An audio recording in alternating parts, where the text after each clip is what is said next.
Over the next 5 years, we hope to increase the number of centres to a total of 15 for the province. The Indigenous Justice Centres are on the front lines of justice system transformation. They deliver free legal services using a different model and one that is also culturally safe. We have staff lawyers who are ready to help and elders at each centre to help guide and teach. We also deliver wraparound services that allow us to help Indigenous clients in other ways, such as referrals and community connections. The devaluation of Indigenous peoples in Canadian society must end. It is a colonial legacy that has produced systemic racism, alarming rates of violence, and the unacceptable growth of incarceration rates in federal and provincial corrections. From the over-policing of our people to the criminalization of structural poverty, we cannot commit to anything less than a massive overhaul of our justice system. To reach our goals, we must work together. We are inspired by the support we have received from the governments of Canada and British Columbia, and we look forward to building upon the unifying strength of this partnership. I want to acknowledge the hard work that's been done by many different people across all of the work over the last number of years, the former members of the BC Justice Council and current members. I want to particularly mention Gayleen Askelin, the Executive Director of the Justice Council, and Colleen Spear, the Executive Director in the Government of British Columbia that's leading this work there. Without their inspired leadership and hard work, we would not be where we're at today. So I want everyone, the media, to know in particular that we also see the media as our partner in this journey. Indigenous culture has always valued the storyteller, and we look to you to help tell our story. Thank you. Aitsepka. Merci beaucoup, Monsieur. Oui, maintenant, je cède la parole au ministre Lametti. Hello, bonjour. Thank you, Doug. It's an honor to join you and Minister Eby for today's announcement, as well as our two elders, for whom I thank Elder Bruce for his opening prayer and Elder Boyd Peters for what is to come. Let me start by saying that I'm in Montreal, and so speaking to you from the traditional territory of the Haudenosaunee, as well as a traditional meeting place for a number of Indigenous peoples, including the Cree, the Huron-Wendat, the Anishinaabe, and the Métis Nations. I think Doug hit the nail on the head. Today's announcements are critical first steps. They are concrete examples of how we are working in collaboration to transform the relationship between Indigenous peoples in British Columbia and the justice system, and hopefully this is something that we can scale across Canada. And I also think Elder Bruce raised an important point. Colonial structures such as the residential schools have an insidious way of replicating themselves across many other structures, including the justice system. And today we're trying to dial that back, scale that back, strip away the colonialism, which, as Doug has pointed out, has led to so much tragedy within our criminal justice system, and overrepresentation is one manifestation of it. Today's announcements demonstrate a clear response to the Truth and Reconciliation Commission's call to actions, particularly CTAs 31 and 38. Transformation is not just happening in BC, it's going on across the country. And it's the overarching goal of so much of what our government's work is. It also underpins our commitment to implement the United Nations Declaration on the Rights of Indigenous Peoples. It is clear in our efforts to address the overrepresentation of Indigenous peoples, Black Canadians, and marginalized people in the criminal justice system. And it shows in our commitment to create a national Indigenous justice strategy developed with First Nations, Inuit, and Métis. But let's talk about today. First, the Tripart Memorandum of Understanding we have signed represents a renewed opportunity to work together on building a positive, healing future for Indigenous peoples in BC. And that means advancing our shared justice priorities, including addressing the overrepresentation of Indigenous peoples in the justice system and enhancing restorative justice and First Nations-led alternative justice programs. We will take an integrative, holistic, and comprehensive approach to address all forms of interactions between Indigenous peoples and the justice system. And all of this important work will be guided by the principles outlined in the UN Declaration.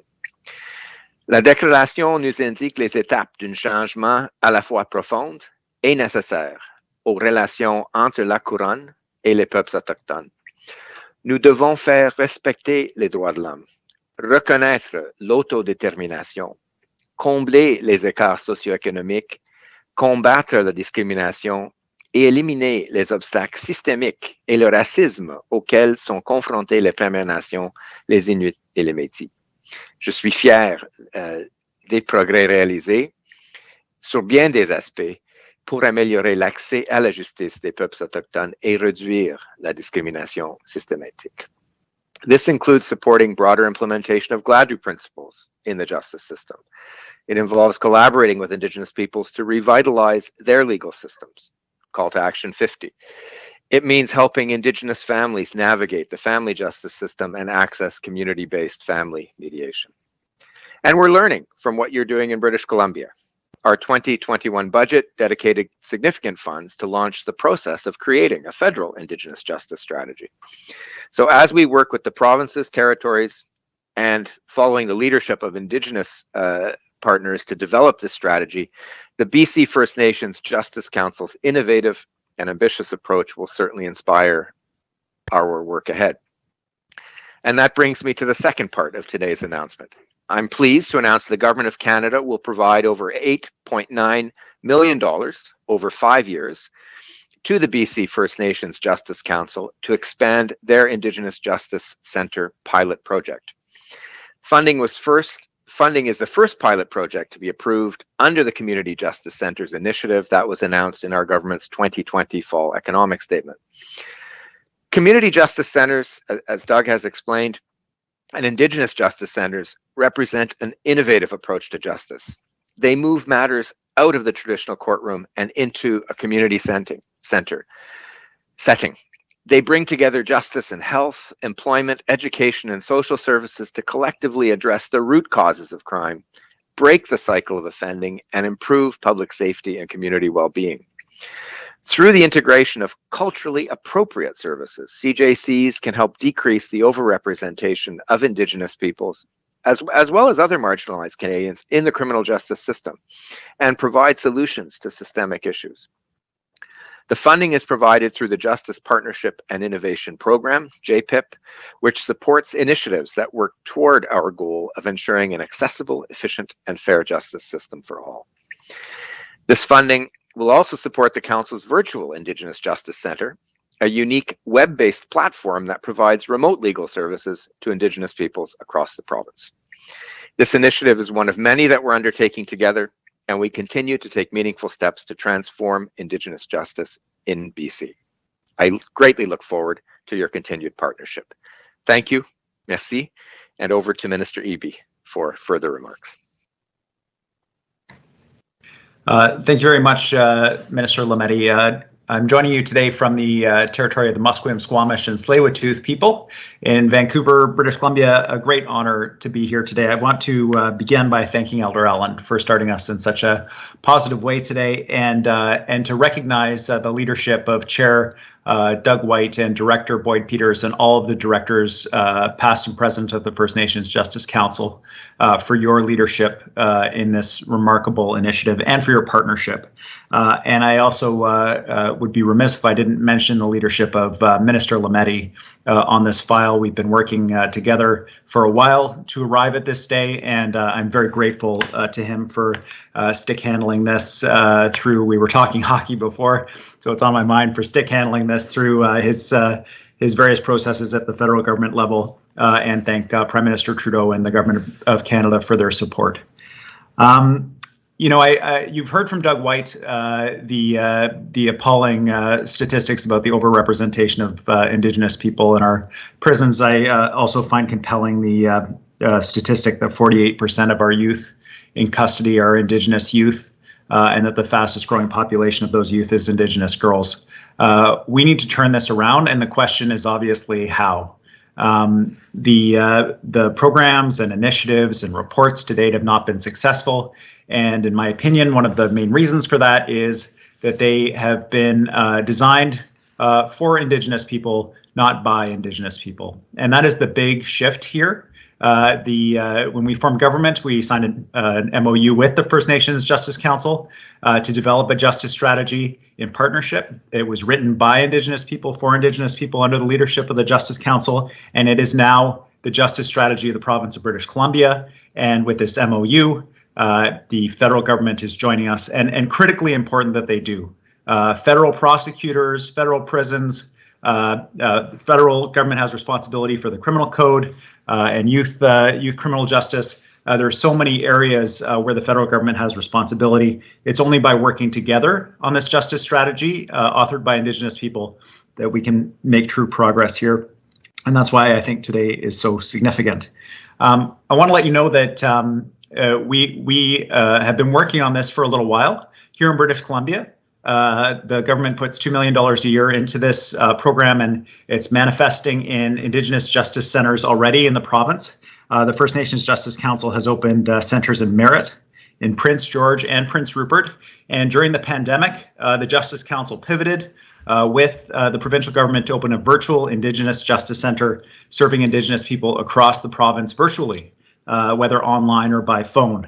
And the results are already very positive. So, for example, in Prince Rupert, the First Nations Justice Center there, through their supports, addressing the underlying reason why an individual is coming into contact with the criminal justice system, whether it's a housing issue, whether it's an addiction issue or a personal conflict, whatever it is, they work with that person to address the underlying issue. And through their work, they've managed to avoid every person that's come through that justice center has managed to avoid a custodial sentence because the underlying issue is addressed. So if you're concerned about the rotating door of prisons, people in and out of prison, the cost and injustice that comes with that, the lack of community safety, this center is demonstrating that by addressing the underlying issues in a culturally safe way through First Nations Justice Center, we can begin to reverse these trends and provide real and positive results that improve community safety for everybody. And that's the really exciting part here. Other pieces that are quite innovative and remarkable that have taken place since signing this justice strategy at the provincial level is we transferred responsibility for GLADU reports. These are pre-sentencing reports for Indigenous people who are involved in the criminal justice system so that the judge can take into account their unique circumstances. Those are no longer administered through Legal Aid BC. Instead, they're administered through an Indigenous organization through the First Nations Justice Council. And the benefit of that is Indigenous services are being provided for Indigenous people by an Indigenous organization. And it's just part of the work to come. So we're transforming how the justice services are being delivered because there's an underrepresentation of Indigenous peoples on the administrative side of justice, as you heard earlier already. So it's wonderful and so positive to have the federal government involved in this work. This tripartite partnership will open many doors to addressing this ongoing human rights issue that we face and really an issue of injustice for too many people across our province. And it's my sincere hope that this will result in a model that other provinces can look to as the federal minister continues this work at a national level in partnership with the First Nations Justice Council and Indigenous organizations across the country. So thank you very much, everybody, for your work to bring us here today together, and look forward to hearing questions from the media. Thank you very much, Attorney General Eby. I would like now to invite Elder Boyd Peters to perform the Salmon Song and his closing remarks. Yes, thank you, Chantal. I really appreciate the announcement today for the tripartite MOU between for the BC First Nations Justice Strategy. Thanking Elder Bruce Allen for the opening prayer to help to ground us, to speak from the heart, and to talk about the healing that is required. Also thanking the Honorable David Lametti and the Honorable David Eby as well. And our chair, Doug White, Colossalton, from the BC First Nations Justice Council on your very positive remarks. And it's all about relationship building. I know that as the portfolio on the BC First Nations Justice Council for corrections and for policing, The disparities of our overrepresentation is enormous, and something needs to be done about it. And the announcement today of bringing in Canada to help with this work is really what's required, and we've been working on it for a long time here now, as Doug was saying. And I also appreciate, that Canada is going to be doing a federal Indigenous justice strategy, and for the contribution of 8.9 million over 5 years is very much appreciated. The BC First Nations Justice Council logo that we have is the salmon, and it really means a lot to us as Indigenous First Nations people that salmon, they persevere. They sustain our people, and it's a reciprocal and balanced relationship. And I think that kind of goes to show with the BC Canada and with our Justice Council, that relationship. And they are also teachers for life's journey. They are powerful and determined and purposeful in life's mission to trust and believe in. So I wanted to do the salmon song, which is really lively celebration song to kind of conclude today's session.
Turn it back to Chantal. Thank you, Mr. Peters. That is the end of the remarks portion of the announcement. We will now begin the QA session. Just a reminder to please use the raise hand function on your computers, or *6 if you're joining us by phone. Nous allons maintenant amorcer la période de questions et réponses. N'oubliez pas de lever virtuellement votre main si vous avez une question, ou utilisez *6 si vous nous rejoignez par téléphone. Et vous avez une question puis un suivi. You have one question, one follow-up. We will begin with Jeff Blagden. Please go ahead. Hello, thank you. Jeff Blagden from CFNR Radio in Terrace. You mentioned briefly about the restoration of Indigenous justice and legal systems. I'm just wondering if you could expand a little bit more on what form that would take and how it's going to impact things like existing legal systems other places and people who are already kind of fighting charges from those systems. This, maybe I can jump in and provide an answer to this. It's a very important question. The BC First Nations Justice Strategy that we crafted and signed back in March of 2020 with BC talks about two main pathways of work that we need to undertake. And on the one hand, it's reforming the existing justice system on pathway 1 to make it less harmful and more appropriate for Indigenous peoples. But the longer term second pathway, what we said was, if we're being serious about the moment that we're in, about the UN Declaration and about recognition and implementation of rights, then the justice strategy has to create space and opportunity for Indigenous peoples. And this is their work. This isn't the work of the Justice Council. This is the work of Indigenous peoples to do. But we have to create the space and the opportunity for them to re-articulate their own approach to the justice system, to create Indigenous legal order, an Indigenous legal order and tradition-based justice system. So the immediate impacts are You'll see that through things like more fulsome and better attuned Gladger reports that present elements of Indigenous legal order and traditions as sentencing alternatives to judges to consider, and in ways like that. But it will be a number of years before we see fully formed Indigenous justice systems. We talked about a number of years ago in 2018. The distinction that happens if you go to the southern part of the Coast Salish world in the United States, there are fully formed, if you go to Tulalip or Lummi, then what you're going to see there are fully formed Indigenous justice systems. It'll be Lummi judges in a Lummi court applying Lummi law. It's all Coast Salish law down there. But if you come to the Canadian side, that's just not been the way we've done things in this country for decades, for a very long period of time. So we've charted a course to enable that as a possibility down the road, but it's going to be still significant discussion and work to be done, and the majority of the work to be done by Indigenous peoples themselves.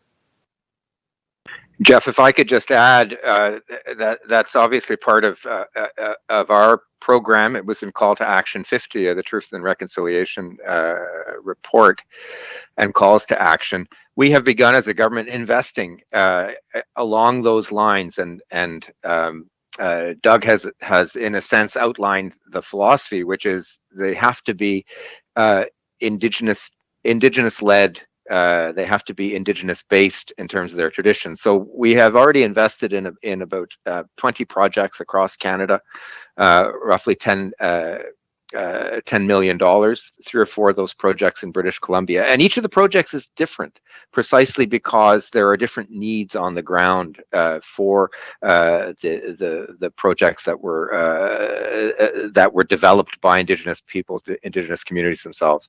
So we'll continue to do that. Hopefully there will be further such investments as we move forward.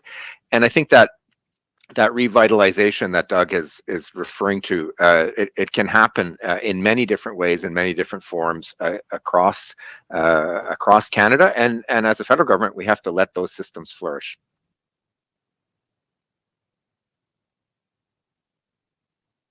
Follow up, Jeff? Yeah, just a quick one. I know generally government works with elected band councils in terms of working on stuff like this.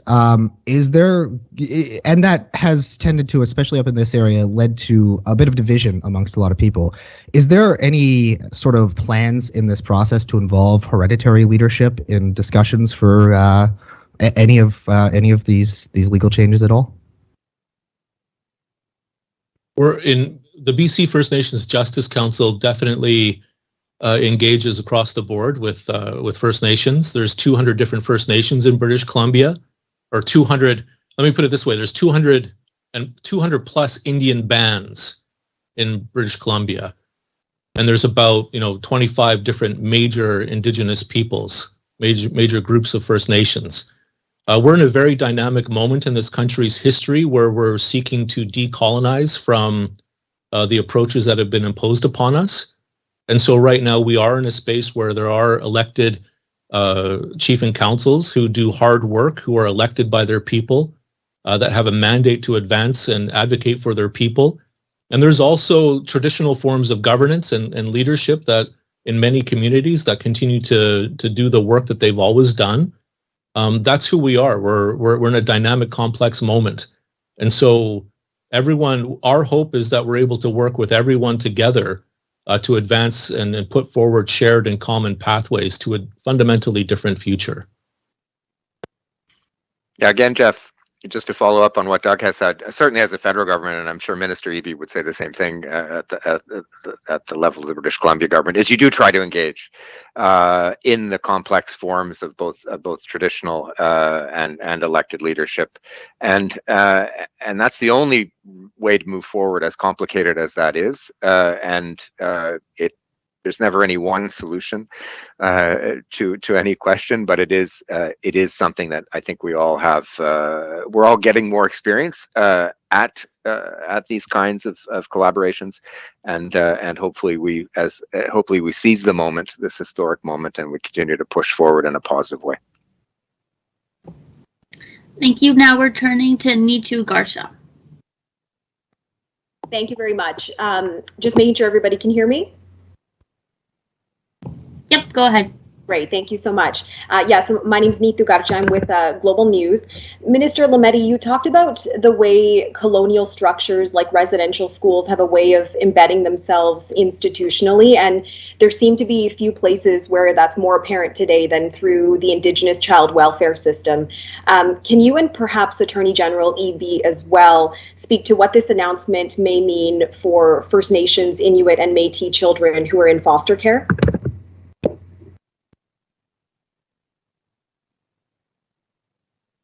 You're muted, Minister. Yeah.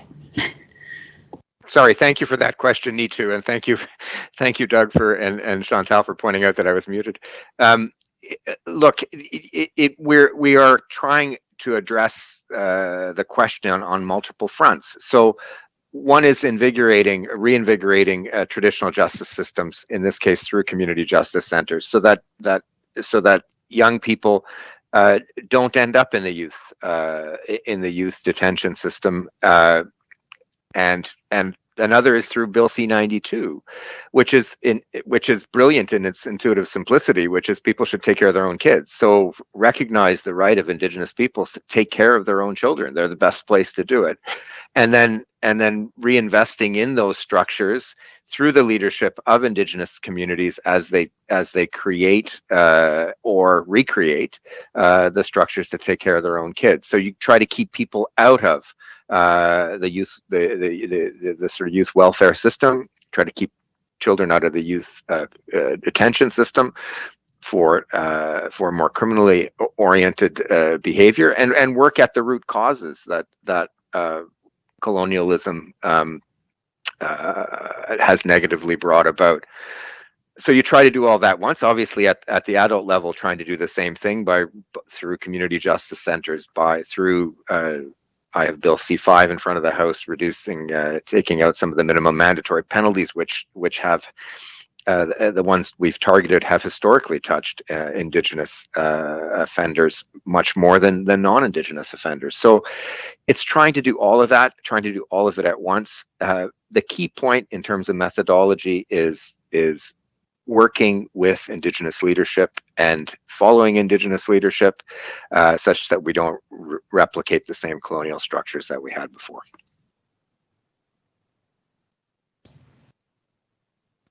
Go ahead, Doug. Thanks, Minister. So this is a really important question. This is one of in terms of all of our work, the Justice Council was set up to do two things. One, deal with the overrepresentation of our people in jails, and two, deal with the overrepresentation of our children in care. And so the justice strategy itself has strategy 10, which emphasizes and focuses on prevention and youth. That we want to make sure that we don't want to just be helping and grappling with people that are already entangled and enmeshed in the criminal justice system. That's important work. More important, we want to help make sure that we keep children out of the criminal justice system. So there's a very sharp focus on that. As Minister Lametti talked, the justice centers themselves are designed to deliver the earliest possible legal services to families, to parents, to communities, to individuals that are grappling with legal challenges. So one of the challenges that we've heard from people is that, and what we've witnessed is that people don't get strong legal advice until it's too late, both in the criminal justice system and in terms of the child protection system. So those are two ways where we're looking through this work and this announcement today that are very directly aimed at supporting families and children, and doing the best that we can to get the supports in place at the earliest possible moment. Thanks, Doug. And just quickly, I think in terms of the stream of having Indigenous communities assume jurisdiction and authority over various areas of law, the one that's the most advanced in British Columbia is in relation to the youth and care system. Minister Mitzi Dean has been working with a number of communities that are in the process of or have already taken significant jurisdiction over the youth child protection system. And so this is the direction, one of the key directions of the justice strategy, as well as Chair White pointed out. Thanks. You have a follow-up, maybe, Neetu?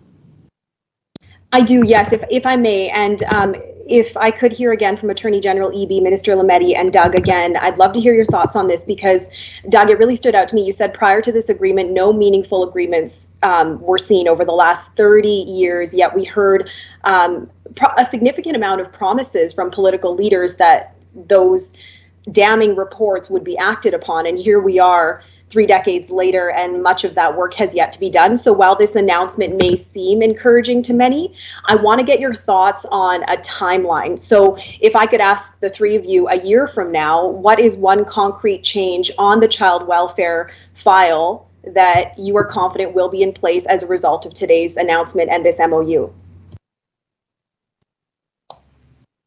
Thanks. Maybe I'll start. Minister Dean, through the Ministry of Child and Family Development, over the next year, will be continuing their work with First Nations across the province around shift in authority and jurisdiction over First Nations children to First Nations communities. That work is ongoing and continuing, and you'll see more of that over the next year. And in terms of the First Nations Justice Centres, you'll see more of those opening, more parents receiving support earlier in the process through culturally safe environments that can respond to underlying issues and support them in getting services to avoid entering into the system in the first place, which is the goal that we all have to make sure that the system is truly a last resort rather than a first resort. And I'll pass it over to Chair White. Thank you. Very important question. This is the basic working philosophy of the Justice Council has always been to seek to take steps that will make a meaningful difference in the lives of our people as urgently, as frequently, and as meaningfully as possible. And so back in 2017, when we entered into an MOU with BC to craft a strategy in the first place, we said, we don't want to just sit around and talk for 2 years and develop a strategy. We need to start acting immediately. The crises that we're addressing require immediate action. And so we did start, the two main pathways were with respect to GLADU implementation and the development of the network of 15 Indigenous Justice Centres in the province. So I want to clarify and be clear about this work. It is very closely related and it is aimed at dealing with the child protection system and child welfare system. But there's already really significant work happening by Indigenous peoples in this province. In this regard, Minister Lametti's talked about Bill C-92 and the recognition of jurisdiction. At the Justice Council, here and through our work, while we have a broad mandate to deal with the overrepresentation of our children in care, we're trying to take a narrow focus where we can make adjustments, working with Minister Eby, working with Minister Farnworth and Minister Lametti, and also Minister Mitzi Dean, Minister of Children and Family Development here in BC, to figure out how can we best support families in the justice system that are grappling with child protection matters. So that you will see over the next year steps being taken in that regard. Thank you, Neetu. On the federal side, obviously, in addition to what you've heard happening in BC, we would like to see more community justice centers. The pilot project funding we have is for BC, Manitoba, and Ontario, but we would certainly like to see more of that, and in particular in the next year in those 3 places. And with respect to children, more First Nations, more Inuit and Métis communities taking over the jurisdiction for caring for their children. We certainly have the leadership of Chief Cadmus Delorme and the Cowessess First Nation. Hopefully more leadership groups, Indigenous leadership groups, reasserting that jurisdiction and putting into place programs. And then obviously on the children, we'll have an agreement in principle with respect to the children who were removed or were otherwise discriminated systemically through the too narrow application of Jordan's principle, the agreement in principle that we have with the Caring Society that Minister Miller and Minister Hajdu, myself, have put a lot of work into, and then hopefully we have investments moving forward in those areas so that we never replicate that again. All that in the next year. Merci, Ministre Lametti. Un petit rappel, si vous voulez poser une question à nos invités, d'utiliser la fonction lever la main ou étoile 6. Reminder for those wanting to ask a question to use the raise hand function and *6. Mark Nielsen, go ahead. Hi there, and thank you for taking my question. In Prince George, we have a First Nations Justice Center. We even have an Indigenous sentencing circle. I guess from that aspect, it seems like we're kind of ahead of the curve here. And was wondering what sort of further things might be coming down the pipeline, I suppose, as a result of this agreement in terms of, how things are dealt with here. I'll start by responding to say that, so yes, Prince George was one of the first justice centers that we put in place. There's only 3 bricks and mortar justice centers in the province at this point, Prince Rupert, Prince George, and in Merritt. And so Prince George being a very important central hub of northern British Columbia, we thought it good to start some of the work there. Now, over the course of the next number of years, we're going to be building out 15. In addition to the 3 bricks and mortar, we have the virtual Indigenous Justice Center, but there's going to be a network of 15 built. And over the course of every year, we expect the kinds of services that we're delivering through the Justice Centers to continue to expand and to deepen. So even though Prince George has a Justice Center and has had one for the last year or two, I would expect that over the course of the next number of years, through the federal funding announcement today, the support from Minister Lametti and the Government of Canada of almost $9 million over 5 years, that some of those resources will be used to continue to deepen and develop the kinds of services that are being delivered through Prince George Justice Center. Thank you.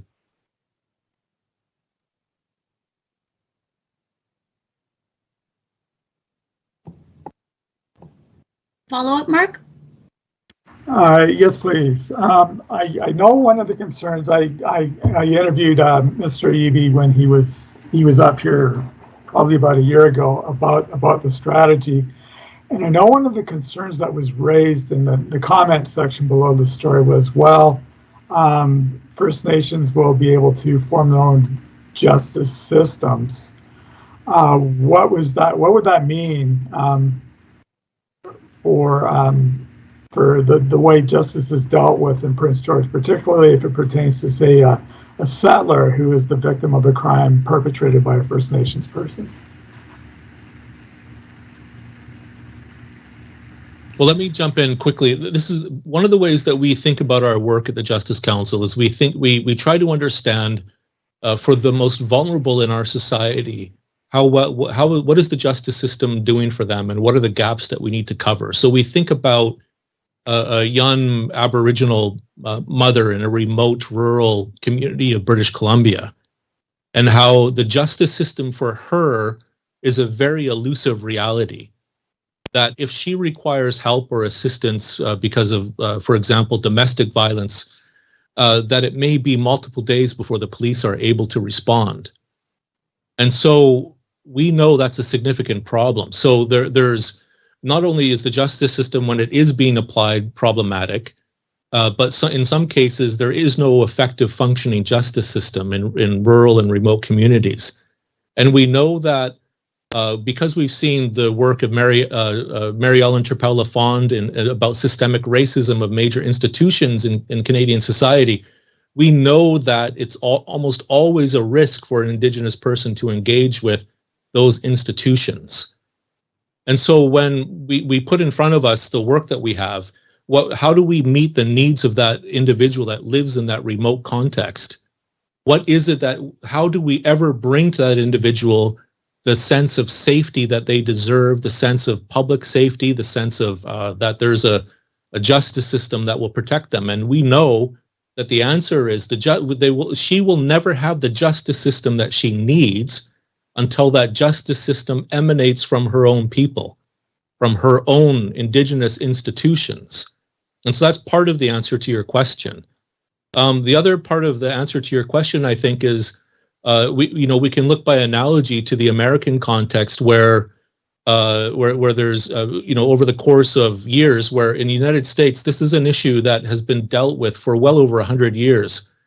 For decades now at this point, the application of Indigenous law on reserves and how non-Indigenous people on those reserves are dealt with or not. We can see how, systems develop, right? Canada's a complex country with cooperative federalism at the core of the idea of the Constitution, where there's multiple different jurisdictions that have to be recognized, respected, implemented, and coordinated.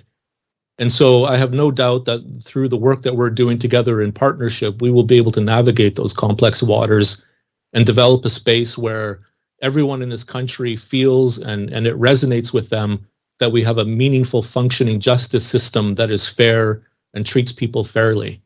Thank you. Thank you, Mark. And I guess I would add that part of the answer is that there isn't any one answer, and that it will the manner in which we will protect will be largely similar. The manner in which we will address will be largely similar, but it will the traditional base or the federal criminal code base or the community base may very well have a different look, depending, as I think Doug has pointed out, and that is going to have to be part of the solution. That there are pluralistic solutions to how we do it. They're going to be grounded in both Indigenous traditions and Western law, and we're going to have to work our way through that on a community by community basis. If I might, I think, one of the goals that we all have is improved community safety for everybody. And so when I've seen the justice system working really well, it's around recognizing the individual and what they need, the individual who committed the offense and what they need to stop offending. And in my experience with Indigenous legal traditions, which is admittedly not as much as I would like, but it's very focused on restorative justice approaches, looking at the specific person, their connection to the community, what they need to stop offending. And when I think about the traditional justice system, and when I've seen Indigenous offenders engaged in that system, I've seen a system that's very alienated from what they need. A judge who flies in, who they have no connection to, sentencing them potentially to a week in jail, and then they're back out during their time in custody. There's no opportunity for addressing the underlying issue that brought them into custody in the first place. And then they're back out facing the same issues that brought them into contact with the justice system in the first place. And this is not unique to Indigenous offenders, but it's particularly acute, I would say. And one of the benefits of even the sentencing court, which is the most minor intervention in the justice system, where there are some elders involved in the sentencing at these courts that we have, there's an accountability to the broader community, and there's an ability to bring into account in the sentencing a different approach and a different engagement with that person that potentially can set them off on a different route. So I think that the idea that some people have is that this might be easier, or this might be less consequence for someone who's committing offenses, but actually in most cases it results in more work, it results in more consequences, and a more potential for a positive outcome is what I've seen in restorative justice approaches that have a real Indigenous traditional aspect to them. So I'm really excited about what the potential is here, and we need to do better than we're doing right now. And I think taking a partnership approach with Indigenous people themselves and through the First Nations Justice Council is how we're going to get there. Thanks. Thank you very much. I don't see any more hands up, so that concludes today's press conference. Thank you for all those who've joined. Cela fait fin de la conférence de presse. Merci beaucoup à tous. Bonne journée. Thank you very much. Thanks, everyone. Looking forward. Let's keep the ball rolling. Absolutely.